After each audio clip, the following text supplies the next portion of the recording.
के बच्चे इनसे कैसे सीखें, इनकी स्मार्टनेस और इनकी एजुकेशन को, हेजिटेशन नर्वसनेस को कैसे दूर करें। कैसे हो? बहुत अच्छा। चलो असिस्टेंट कमिश्नर है वो और जीएसटी में उन काम करते हैं। अच्छे से पढ़ा होगा। अगर हम लोग अच्छे से पढ़ेंगे एग्जाम में तो हम लोग को नर्वस एकदम फील नहीं होगा। Hey guys, good evening. तो आज की पॉडकास्ट मेरे साथ होने जा रही है मेरे ही स्टूडेंट सूर्यांश के साथ, और इनके साथ पॉडकास्ट करने का मेरा थीम ये है कि गांव के बच्चे इनसे कैसे सीखें, इनकी स्मार्टनेस और इनकी एजुकेशन को, और दूसरी चीज़ कि हम अपने अंदर से अपने हेजिटेशन नर्वसनेस को कैसे दूर करें, और थर्ड चीज़ स्किल डेवलपमेंट पे हम कैसे फोकस करें। मेरा पॉडकास्ट करने का मतलब ये नहीं है कि मैं खुद के लिए कर रहा हूँ, मैं इसमें सोसाइटी के सभी वर्गों को शामिल करूँगा। आप धीरे धीरे आने वाले एपिसोड में आप देखेंगे। तो good evening Suryansh. Good evening sir. कैसे हो? बहुत अच्छा हूँ। चलो थोड़ा पहले अपने बारे में बताओ। मेरा नाम सूर्यांश दुबे है। मैं क्लास 6D में पढ़ता हूँ और मेरे पापा का नाम अखिलेश दुबे है। मेरे पापा मेरठ में जॉब करते हैं, असिस्टेंट कमिश्नर है वो, और जीएसटी में उन काम करते हैं वो। और मेरा स्कूल है MPVM गंगा गुरुकुलम। ओके, तो मैं इनसे टोटल 5 सब्जेक्ट पे 5 क्वेश्चन पुट करूँगा, ये हमको रिप्लाई करेंगे, उस पर कन्वर्सेशन टॉक होगा थोड़ा सा। तो पहले आते हैं हिंदी पे आते हैं। 5 महाकवि के नाम बताओ जो आपको सबसे पसंद है और उन्होंने कौन सी ग्रंथ लिखी थी। 5 महाकवि के नाम है महर्षि वाल्मीकि, इन्होंने रामायण लिखी थी, और तुलसीदास, इन्होंने लिखी थी रामचरितमानस, और वो क्या था, कालिदास, उन्होंने लिखा था मेघदूत, और वेद व्यास, इन्होंने लिखा था वो महाभारत। Very good. और है इसमें सूरदास, इन्होंने लिखा था समासागर। नहीं, सुरसागर लिखी थी। सूरसागर लिखी। Very good. अच्छा, आपको पोएम याद है? हाँ, पोएम याद है मुझे। इंग्लिश या हिंदी? इंग्लिश याद है। चलो कोई अपने पोएम की कोई 4 लाइन हमको सुनाओ। 4 लाइन? तो इंग्लिश लिटरेचर की पोएम है, कम little leaves with me, said the wind one day, come over the windows with me and play, put on your dresses of red and gold, for the summer is gone and the days grew cold. Very good. Math की question मैं आपसे put करता हूँ। LCM SCF क्या है?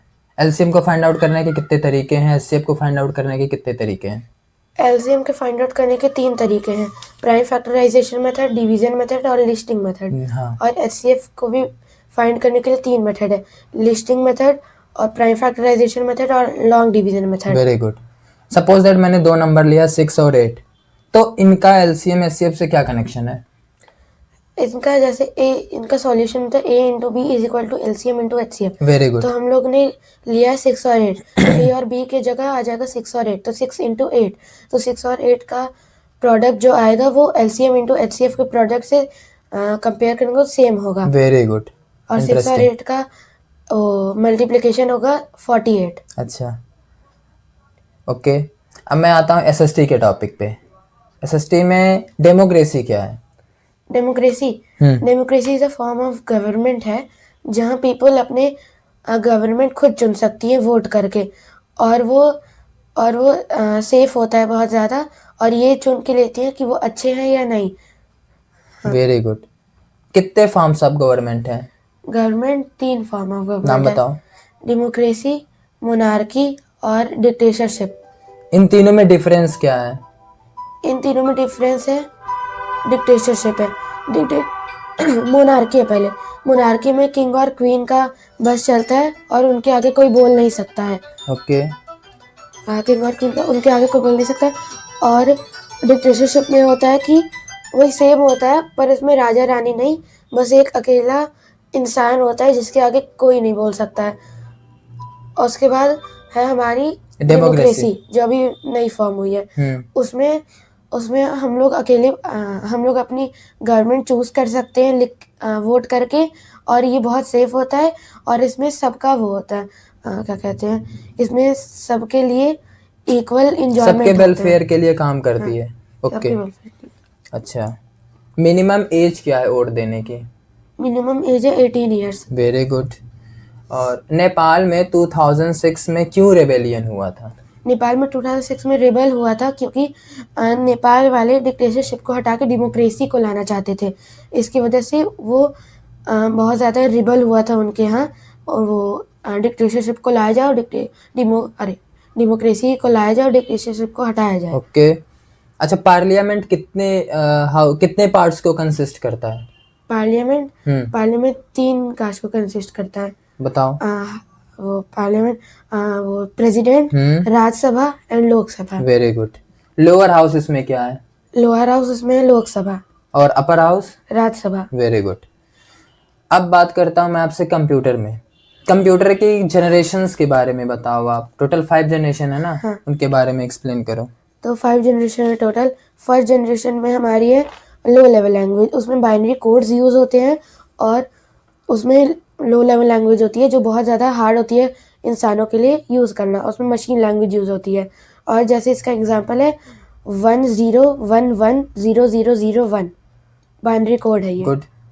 और second generation language में ये भी लो लेवल लैंग्वेज है, पर थोड़ी सी अप है फर्स्ट जनरेशन लैंग्वेज में, थोड़ी सी, ज़्यादा नहीं।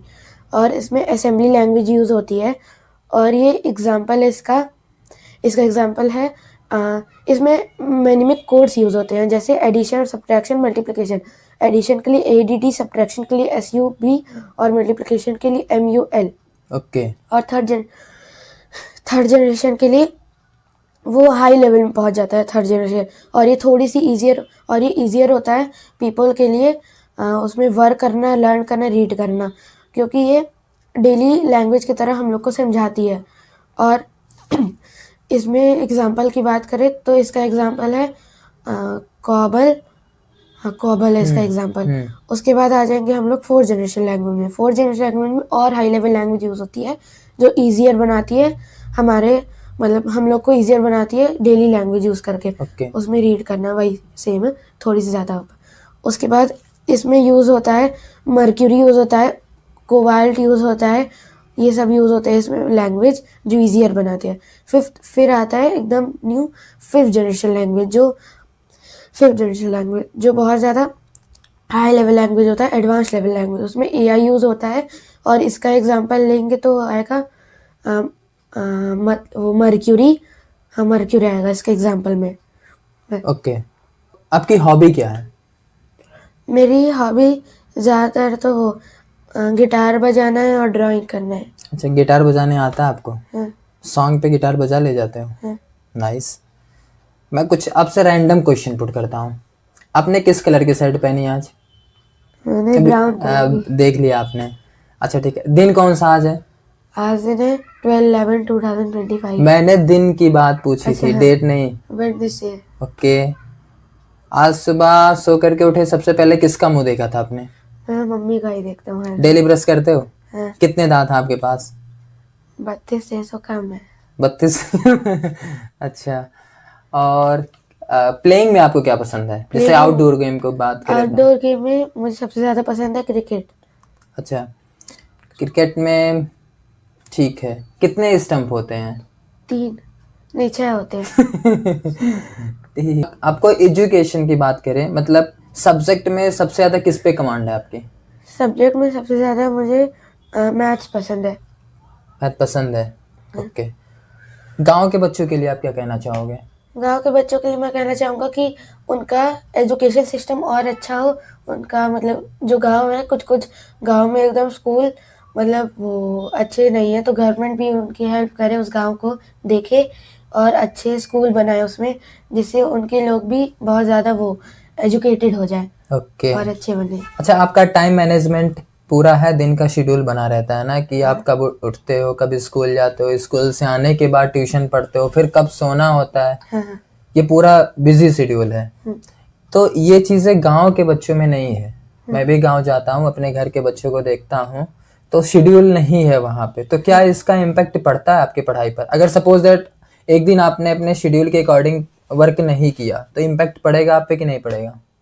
इम्पैक्ट पड़ेगा। हाँ। क्या कहना चाहोगे उसके बारे में? उसके बारे में जैसे हम लोग शेड्यूल नहीं किया, जैसे मेरा शेड्यूल था कि मैं 2 से 4 पढ़ता हूँ, और वो शेड्यूल मैं हटा के मैं आज पढ़ा नहीं, जैसे आधे घंटे या 1 घंटे पढ़ा, तो उसके इम्पैक्ट ये होगा कि मुझे कम याद होगा, मैं मतलब मेरी अच्छी प्रोग्रेस नहीं होगी ज़्यादा।